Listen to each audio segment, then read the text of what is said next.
परम शांति बाबूजी, अभी पिछले वीडियो के जो कंटिन्यूज में मैं बोल रहा हूँ कि जो पावर ऑफ कर्मा था उसके बारे में, जो कर्म योग के बारे में मैं आपसे पूछना चाह रहा हूँ कि रियलिटी में कर्म योग क्या है, बेहद के कर्म योग क्या है। अगर हम ये कंटिन्यूस अपने माइंड में सोचते रहें कि मुझे बेहद की प्राप्ति करनी है, बेहद के परम परम धाम में जाना है, मुझे परम शक्तियों को उतारना है, मेरी आत्मा को बेहद की परम परम परम आत्मा बनाना है, परम शक्तियाँ मेरे अंदर आत्मा में आ रही है, तो ये जब हम मेडिटेशन में जब सोच रहे हैं, और मेडिटेशन में जब विदाउट मेडिटेशन हम अगर नॉर्मल स्थिति में भी बैठे हैं और अगर हम ये सोच रहे हैं, तो इससे कौन सा कर्म क्रिएट हो? देखो, पहले तो ये समझो कि बेहद का कर्म तुम्हें करना है, बोला ना, कर्म कर्म योग। पहले कर्म समझो और योग समझो, दो शब्दों को अलग करो। कर्म और योग दो चीज अलग हो जाएगी। तो कर्म की थियरी कर्म को लागू पड़ेगी, योग माना कनेक्शन, योग माना कनेक्शन। कौन सा कनेक्शन? आत्मा का परमात्मा से कनेक्शन होता है जब परमात्मा का ज्ञान होता है और तुम्हें एक लक्ष्य होता है कि मुझे खुद कर्म योगी बनना है।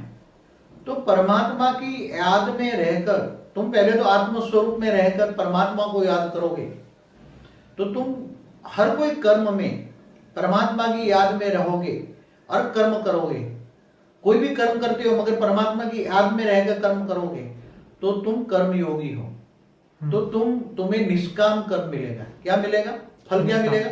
निष्काम कर्म। परमात्मा की याद में किया हुआ कोई भी कर्म निष्काम कर्म है, चाहे कोई भी हो, क्योंकि तुम विकर्म, परमात्मा की याद में कोई विकर्म होगा ही नहीं। होगा विकर्म? नहीं होगा, क्योंकि परमात्मा की याद रहती है। परमात्मा की याद में रहकर तुम कोई भी कर्म करते हो तो निष्काम कर्म हो जाता है। इसलिए गीता में भगवान ने बताया कि तू मेरी याद में रहकर हर कोई कर्म कर। तो तुम मेरी याद में, तो कहने वाला कौन है? गीता का भगवान कौन है? ऑलमाइटी अथॉरिटी, अनंत कोटि ब्रह्मांडों का मालिक है। तो तुम हर कोई कर्म में उसको याद करोगे तो तुम्हारा विकर्म होगा नहीं, और जो सत्य कर्म बनेगा तुम उसको याद करोगे तो वो परम धाम से तुम्हारे पास परम तत्व की शक्ति आएगी, परम प्रकाश आएगा तुम्हारी आत्मा में, परम प्रकाश आएगा। और जब परम प्रकाश आएगा तुम्हारी आत्मा में तो अंतिम समय में तुम्हारा विकर्म विनाश हो जाएगा। जब आत्मा की कर्मातीत अवस्था होती है, जब विकर्म विनाश होता है तो आत्मा की कर्मातीत अवस्था होती है, और आत्मा की जब कर्मातीत अवस्था होती है तो आत्मा धीरे धीरे शरीर छोड़कर फिर आत्मा परम धाम में चला जाता है। परम धाम में जाकर वो परम पद को पाता है। क्या पाता है? परम पद को पाता है। परम पद को पाकर वो हमेशा हमेशा के लिए वहां ही रहता है। वो कभी भी कहीं भी धरती पर या मृत्युलोक में कहीं भी जन्म मरण के चक्र में नहीं आता। जन्म मरण से चक्र से उसको मुक्ति मिलती है और जीवन मुक्ति में ऊपर रहता है।